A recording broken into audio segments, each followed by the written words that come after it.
If there's one thing I like about fan videos, it's the customs. And in this series, you will find out just how I've made some of the customs that I have used in my own videos. Welcome to Yoshi's Customs. My uses for customs have varied over the years. Some have been for major characters while others have been for minor ones. My technique of making them has also varied, from ones being made from paper, from plushies, until recently, painted characters. Some of the characters have even been modified over the years, meaning that they have changed from the last time they were seen. This is true for many of the characters you've once seen. This series will go over most of the big name characters that I use, but I'll also go over some minor ones which I use every now and again. This series is of every kind, so nothing will be left out.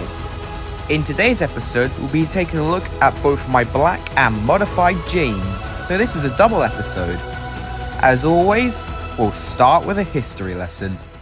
We'll start with the black James because in my opinion this one's more interesting.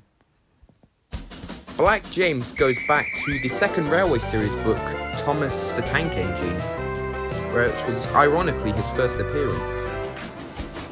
He was also seen in black in The Adventure Begins, and this is the version that Playrail released.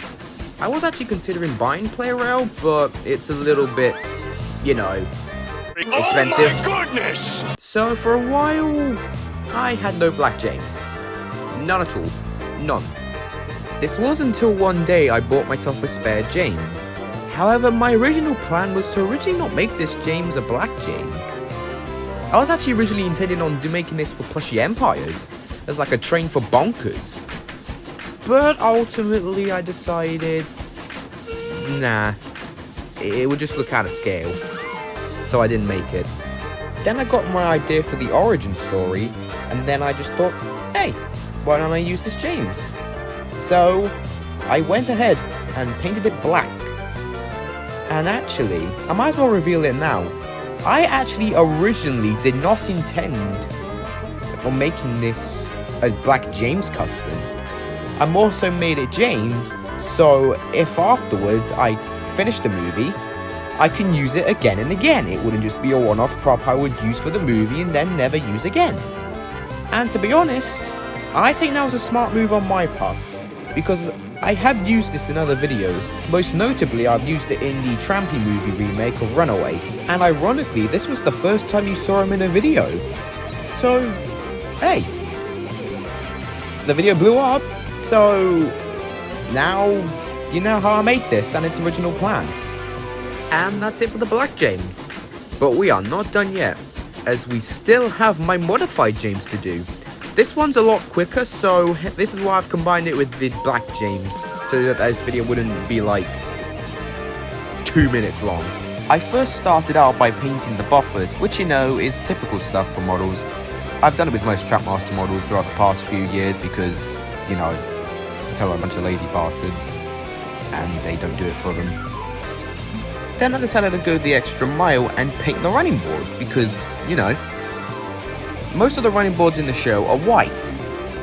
And since I've modified most of my characters, I started off originally with Thomas, and then I did it to Henry, and then Percy. I figured, why not do it with James as well?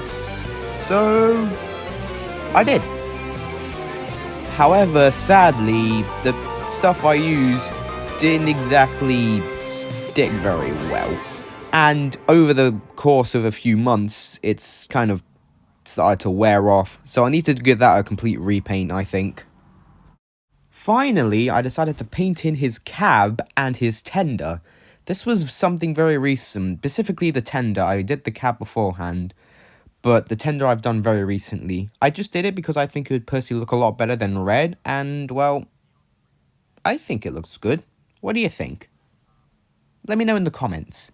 And that's how I made both my black and my modified James. And that is it for today's episode of Yoshi's Customs. If you decide to tune in next time, we'll be taking a look at my crash-damaged piston cup racers. Until then, Have a good one.